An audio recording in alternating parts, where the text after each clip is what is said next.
정대진 특별연구원 나와 계십니다. 어서 오십시오. 안녕하십니까. 먼저 두 분께 트럼프 미국 대통령의 이야기가 어떤 의미인지 한번 여쭙고 싶어요. 저 이야기는 어떤 뜻이 담겨 있는 겁니까? 지금 다음 주 회담을 앞두고 여건을 만들고 있는 아주 우호적인 분위기를 만들고 있는 것이죠. 상대가 일단 안심을 하고 협상 테이블로 나올 수 있도록 하는 제스처를 취하고 있다고 생각이 되는데요.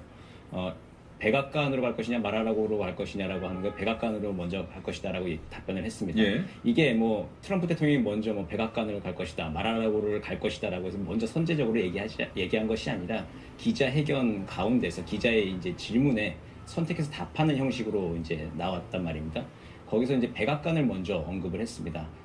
백악관이라고 하는 것이 원래 뭐 본부죠. 원래 일을 하는 곳이고 그곳에서 서명을 하고 중요한 합의를 이루어야 하는 곳이고 예전에 평화협정들은 대부분 다 백악관에서 사인을 했습니다. 뭐 그런 것까지 염두에 두고 일단 백악관을 먼저 언급을 하고 그리고 김정은 위원장에게 나는 열려 있다.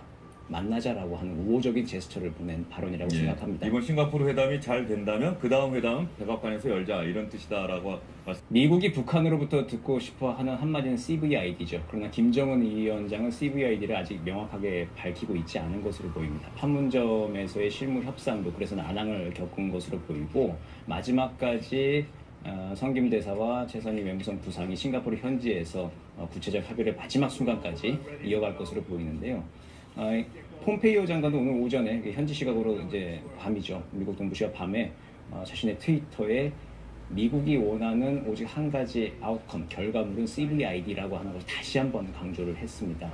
CVID는 미국이 처음부터 그리고 계속 앞으로 협상 과정에서 이야기할 마지막 원칙이고 그렇지만 이에 대해서 북한은 좀 D에 대한 해석이 다른 것 같아요. 처음부터. CVID에서 보통 CVID의 D는 디스맨틀먼트라고 해서 예. 폐기 아닙니까? 예. 근데 북한은 디스맨틀먼트가 아니라 자신들 내심으로는 디뉴클리어라이제이션, 비핵화라고 하는 걸 얘기해서 폐기와 비핵화는 어떤 차이가 있을까요? 다르죠. 폐기는 이제 그 북한의 핵 폐기를 위해서 북한의 핵 능력과 핵 시설들을 모두 다 이제 없애버리는 것인데 만약에 이거를 북한이 내심으로 디뉴클리어라이제이션이라고 비핵화라고 해석한다면 이건 북한의 비핵화가 아니라 한반도의 비핵화, 그들 말로는 조선반도의 비핵화이죠. 그래서 미국의 전략 자산의 전개까지 불승인하는 것을 포함한 그러니까 한반도 내에서의 그 비핵화 이야기를 하면서 문제를 D에 대한 해석을 다르게 해서 협상 테이블에서 그 자신들의 이야기 입지를 좀 더 늘려나가는 그런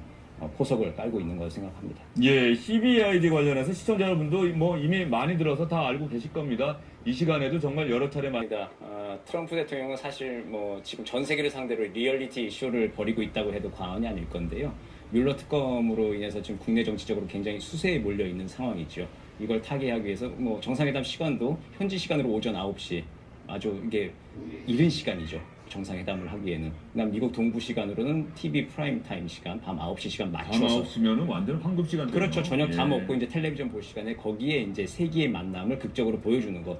이제 그게 중요한 거죠. 미국의 유권자들한테 그 장면을 보여주고 내가 이걸 해냈다라고 하는 걸 보여주는 것이 가장 중요한 목표인 미국인들이 것이죠. 마치 슈퍼볼 경기 또 월드 시리즈 보듯이 말이죠. 맥주 한 잔 들고 마치 그러면서 트럼프 대통령과 김정은 위원장의 만남을 그 시간에 볼 것이다. 예, 맞습니다. 그래서 트럼프 대통령이 이걸 국내 정치적으로 활용을 하고 있는 것도 우려할 만한 상황이긴 한데 근데 이 북핵 문제를 둘러싼 이제 긴 과정을 봤을 때 뭐 긍정적으로 볼 수 있는 요소도 있다고 봅니다. 왜냐하면은 과거 한 25년간의 북핵 문제라고 하는 것이 미국 그리고 다른 나라들 뭐 중국, 러시아와의 관계들 해서 혹은 미국의 그냥 자체 외교 테이블에서 핵심 의제로 잘 올라오지는 않았습니다. 중요한 문제임에도 불구하고.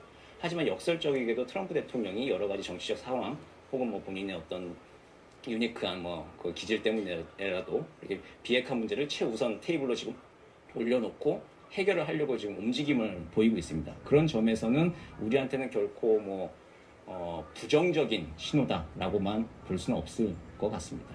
예, 지금 말씀 들어보면은 결과적으로 트럼프 대통령 네, 비슷한데요. 아마 지금 이제 누가 판을 먼저 깰 것인가 아닌가 치킨 게임을 지금 벌이고 있지 않습니까? 한 25년 넘게 북미 간의 치킨 게임을 벌이고 있는 것인데 트럼프 대통령의 거래 기술이라는 책을 썼는데 그렇죠. 말이죠. 이번에 그야말로 이 두 정상의 거래 기술을 한번 볼 수가 있겠네요. 예, 전 세계에 진짜 리얼리티 쇼를 보여주는 것인데 얼마 전에도 회자가 됐지만 그 거래 기술 상대방한테 절박해 보이면 지는 것이다 라고 이제 상대가 날 뜯어먹고 나의 피를 먹을 것이다 그런 표현들이 있지 않습니까?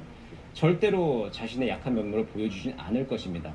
하지만 박차고 나오는 혹시 그런 일이 벌어진다고 하더라도 여지는 남겨둘 것으로 보이는데 다음에 뭐 우리 워싱턴에서 만나든 평양에서 만나든 다음에 더욱더 아름다운 거래, 우리의 관계를 형성해 나가자라고 하는 이야기를 할 수도 있다고 생각은 합니다. 예.